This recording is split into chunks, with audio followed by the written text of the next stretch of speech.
నమస్కారం అండి. నన్ను గుర్తుపట్టారా? 15 ఏళ్లకు ముందు కాశీలో మీరు ఆశీర్వదించారు. తర్వాతే గొప్పవాణ్ణి అయ్యాను. తమరు ఇక్కడ ఉన్నారని విన్నాను. ఓసారి చూసిపోదామని వచ్చాను. ఈ కానుక స్వీకరించండి. ఏమిటిది?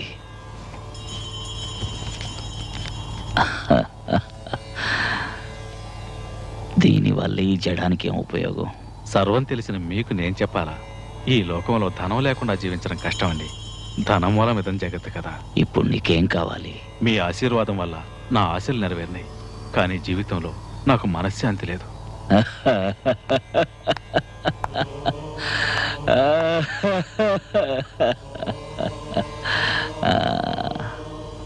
ధనమూలం ఇదం జగత్తని ఇందాకేగా అన్నావు. శాంతిని కొనుక్కో. ధనమంతా నీ దగ్గరే ఉంటే మనశ్శాంతి ఎలా ఉంటుంది? ఏదో నీకు కావలసినంత ఉంచుకొని మిగిలింది దానం చేస్తే మనశ్శాంతి దక్కుతుంది. డబ్బు దోచుకునేవాడికి ఎప్పుడూ మనశ్శాంతి ఉండదు. పుణ్యం దాచుకునేవాడికి ఎప్పుడూ అది తోడుగా ఉంటుంది. అవును, పుట్టేటప్పుడు ఏం తీసుకురాలేదు, పోయేప్పుడు తీసుకుపోయేది లేదు. ఇక దేనికయ్యా నీది నాదన్న స్వార్థం? అయ్యయ్యో, వెళ్ళు వెళ్ళు. ఇదిగా దీన్ని తీసుకుని లేని వాళ్ళకిచ్చాడు.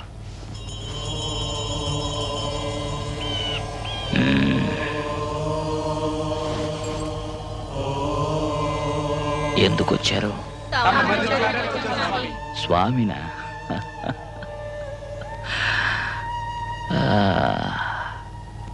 చూశారుగా, వెళ్ళండి వెళ్ళండి, వెళ్ళి పని చూసుకోండి.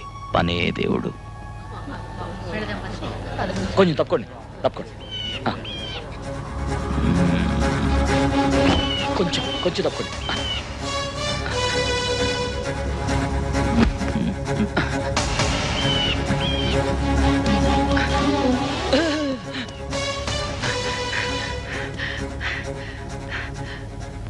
నమస్కారం అండి. నీకేం కావాలి? అయ్యా, నేను ఒక అమ్మాయిని ప్రేమించాను. ఆ అమ్మాయిని పెళ్లి చేసుకోవాలనుకుంటున్నాను అయ్యా. చేసుకో, కానీ అందులో ఓ చిన్న చిక్కుంది. ఏమిటా చిక్కు? ఈ యజమాని చేసుకోకుండా పనోడు పెళ్లి చేసుకోవడం బాగుండదు కదండి. అందుకని చిన్నయ్య గారికి తొందరగా పెళ్ళి అవ్వాలని తమరు ఆశీర్వదించాల. నువ్వు ఆశించిందే నీ చిన్నబాబు ఆశిస్తున్నాడు. నిజమయ్యా, వారు తొందరగా పెళ్లి చేసుకోవాలని అనుకుంటున్నారు. పిచ్చివాడా పిచ్చివాడా, ఇప్పుడేగా కథ మొదలైంది. అది చూడటానికేగా ఈ జడం వచ్చింది. అయ్యా, తమరు అన్నది నాకు అర్థం కాల. ఇంటికెళ్ళి చూడు, అదే అర్థం అవుతుంది. వస్తా స్వామి.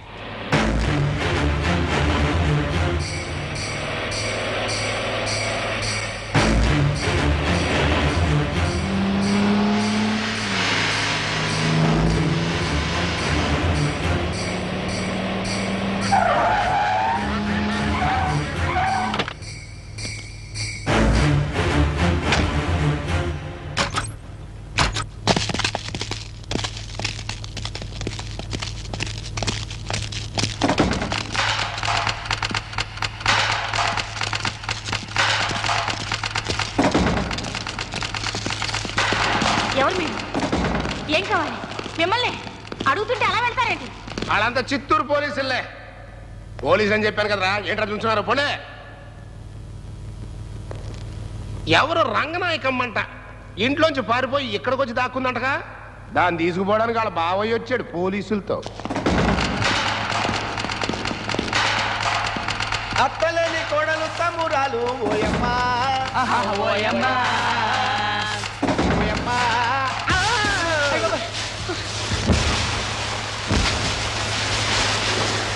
రాయుడు, ఎస్పీ రాయుడు.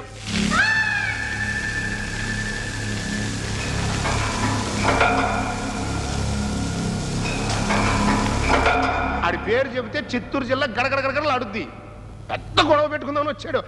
ఆగరని చెప్పి తిన్నగా ఇక్కడ తీసుకొచ్చా. గొడవ పెట్టుకోకుండా దాన్ని ఆడి చేతికి ఇచ్చి పంపించేయి. ఇంకా నేను వస్తా.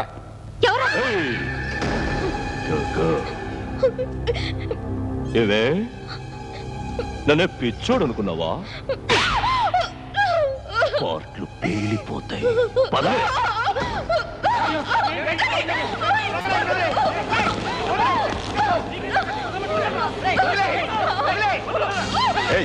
ఎవరా నువ్వు? ఎక్కడది? ఇదిగో ఇక్కడుంది. నేను రాయుడు, ఎస్పి ప్రతాప్ రాయుడు. నా ఊరు చిత్తూరు. ఇది నా మరదలు. నీకు అర్థమయ్యేలా చెప్పాలంటే నా పెళ్ళాం చెల్లెలు. మరిదెల్లు పద్ద. కాదండి, వీడిని నమ్మకండి, దయచేసి నన్ను కాపాడండి. ఆ అమ్మాయికి ఇష్టం లేకుండా నువ్వు ఇక్కడి నుంచి తీసుకెళ్ళడానికి నేను ఒప్పుకోను. అంటే నా మరదల్ని వదిలేమంటా? వదిలేస్తా. మరదలా నిన్ను వదిలేసా.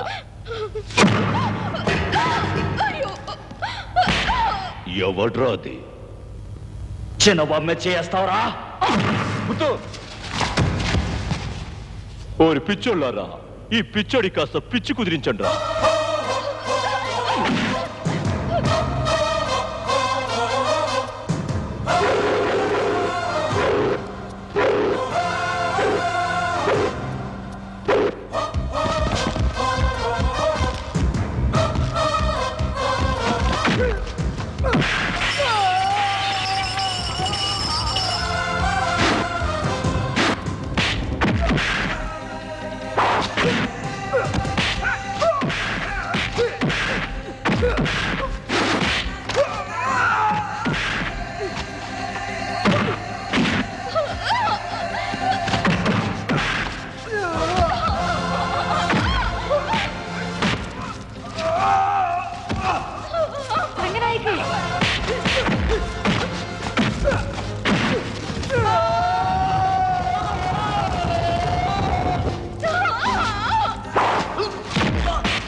రాయుడు, అన్నయ్యా, నీ బతుకంతా నాకు తెలుసు. ఇంకెప్పుడైనా రంగనాయ్ గురించి పక్కకొచ్చావో పార్ట్లు పేలిపోతాయి. ఇంకా పేలటానికి నా ఒంట్లో ఏముంది బాబు? నా పాటలన్నీ పటా పటా పేల్చావు. ప్రమాణంగా చెప్తున్నాను, ఇక ముందు నా చిత్తూరు బార్డర్ దాటి నా కాళ్ళని ఈ పట్టిసీమలో పెట్టాను. బాబు, ఒక స్మాల్ రిక్వెస్ట్. నాకు ఆ కళ్ళజోడు చుట్టా లేకపోతే మన చిత్తూరు డిస్ట్రిక్ట్ లో నాకు రెస్పెక్ట్ లేదు. తీసుకున్నా?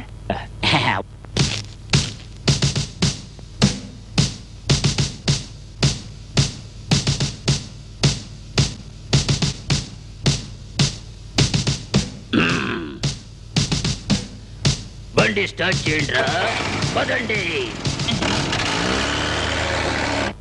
ఆ అమ్మాయిని తీసుకెళ్ళడానికి వాళ్ళు ఇక్కడికి వచ్చినప్పుడు నువ్వు పంపుండాల్సిందిరా. మనకేమన్నా నౌకర్లు కరువా? ఆ అమ్మాయి గురించి నువ్వెందుకు రా గొడవ పడ్డాం? నువ్వే ఆలోచించు. నీకేదైనా అయితే నేనేం కావాలరా? కాస్త నీళ్లు తీసురా. నాకేం జరగదమ్మా. ఇంకా ఏం జరగాలి? అచ్చోస్ రాంబోతుల మొహం వాడు. ముందు అమ్మాయిని వాళ్ళ ఇంటికి వెళ్ళమను.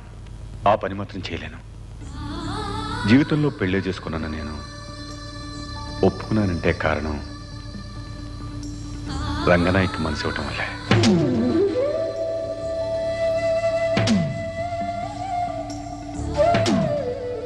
రామా వాళ్ళంటే నువ్వు ఒప్పుకుంటావో వద్దంటావో అని ఇంతకాలం నీ దగ్గర దాచుంచాను.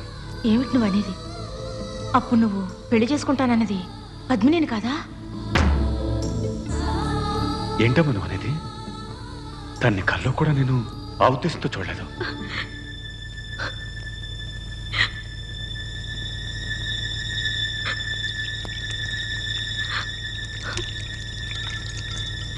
దాహం తీర్చుకోవడానికి నీళ్ళు అడిగామనుకున్నాను బావా, కానీ చెయ్యి కడిగేశావు. పర్వాలేదు బావా, వస్తాను. పద్మిని, నువ్వు వెళ్ళకమ్మా. నేను వాడితో ఒకసారి అంతా విన్నాను అత్తయ్య. నా మాట వినమ్మా. లేదు, నేనేమి బాధతో వెళ్ళడం లేదు. మీరే చూడండి, నాకు వెక్కిళ్ళ రావట్లేదు.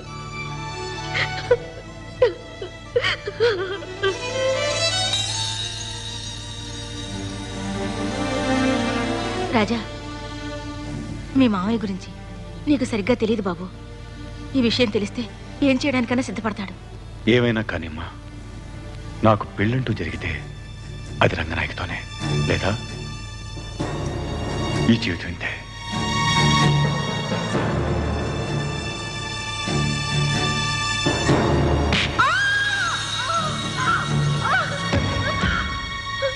మధ్యలో నువ్వు ఇక్కడికి వచ్చాడు ఎందుకని నేను అక్కడ కలమంది? బావంటే నీకు ప్రాణం కంటే ఎక్కువ అన్నావని కూలి పని చేసుకునేవాడిని క్షమించమని అడిగాను. రంగనాయకు బావని ఎక్కడెక్కడో వెతికి ఎంత కష్టపడి తీసుకొచ్చాను తెలుసా నీకు? ఎందుకే? ఎందుకో?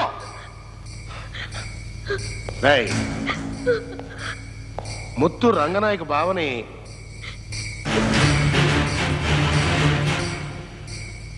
రంగనాయక బావని ఎందుకు కొట్టాడు రాడు? ముత్తుకి మాడరానివ్వదంట, తాటికూలోడనే. అంతేకాదండి, దానికి మటుకు ముత్తు అంటే ప్రాణం అండి. అందుకయ్యండి. ఈ నిజం ఎందుకు దాచావురా? లోగడ పనోడు గురించి చెప్పినందుకు కొట్టారు కదండి, అందుకే దాని గురించి చెప్పలేదండి. నా దగ్గర దాచావు సరే, నీ యజమాని దగ్గర ఎందుకు దాచావురా? ఇది నీ జీవితానికి మంచి అవకాశం. కట్టు కథలు కట్టి నీ యజమాని నమ్మించు.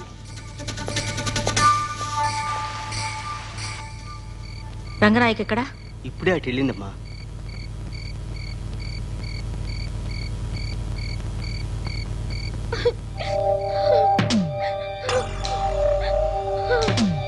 అసలు ఇప్పుడు ఏం జరిగిందని ఏడుస్తున్నావు? నాకు మా బావ గురించి తలుచుకుంటేనే భయం వేస్తోంది. ఇప్పుడు నేను ఇక్కడ ఉంటున్నానని కూడా తనకు తెలిసింది. ఊరుకోడు, తప్పకుండా వస్తాడు. ఆయన గురించి నాకు తెలుసు. ఏదో ఒక రోజు ఎవరినో ఒకటి తీసుకొచ్చి ఖచ్చితంగా తాళి కట్టిస్తాడు తెలుసా? నువ్వు అన్నది జరగదు రంగనాయ్. నా మాట విను.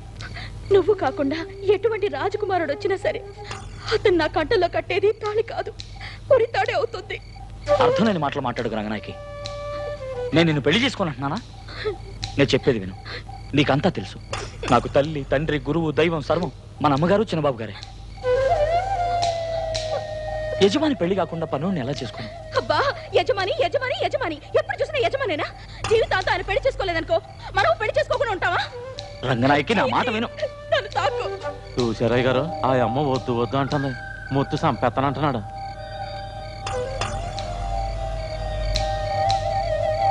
ఆ అమ్మ ఎవరినో ప్రేమించిందంటే అది తెలుసు కూడా తన్నే కట్టుకొని బలవంతం చేస్తున్నాడు. చూడండి చూడండి ఎట్ట బెదిరిస్తున్నాడా. పాపం ఆ పిల్ల తినగండంగా బతుకుతోంది. ఆఖరి మాట విను. నువ్వు అమ్మగారితో చెప్పి ఎలాగైనా మన పెళ్లికి ఏర్పాటు చేయలేదు. నేను నీతో మాట్లాడను, ఈ జన్మలో నీకు కనిపించను. ఇదిగో చూడు రంగనాయకి వెంబడిస్తున్నాడు చూడండి.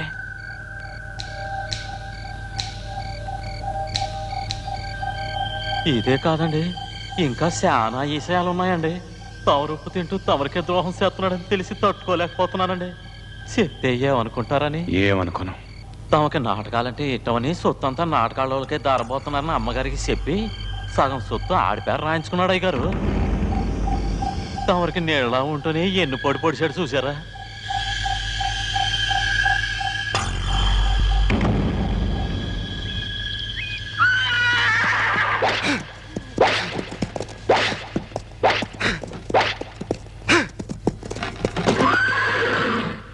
అయ్యగారు గుర్రాలు కావటం లేదు అయ్యగారు.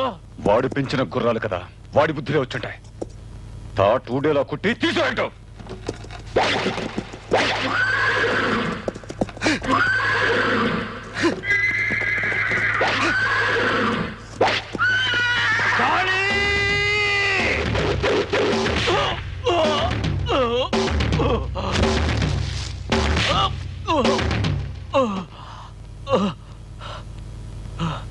నీకెంత ధైర్యం ఉంటే నా గుర్రాన్ని కొడతావు?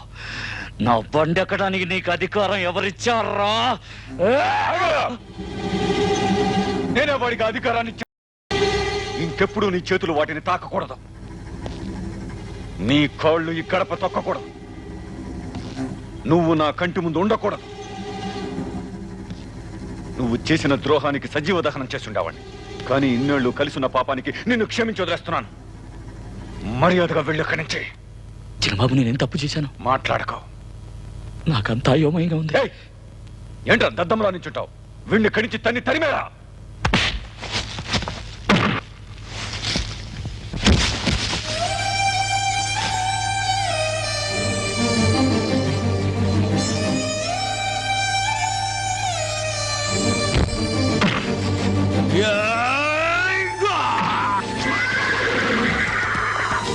అయ్యో ముత్తు. భగవాన్.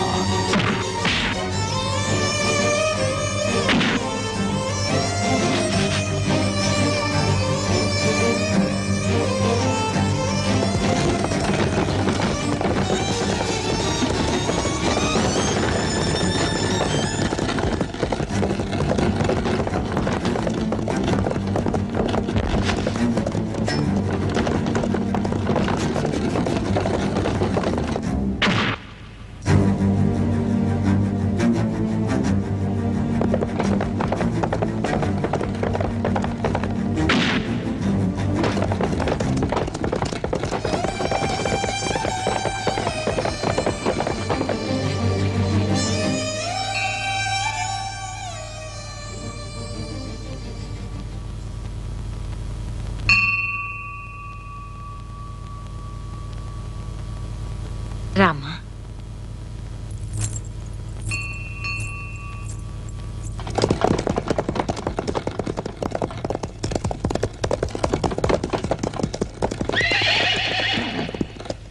ముత్తు లేకుండా ఇవి ఇక్కడికి వచ్చినాయి ఏమిటి? రా.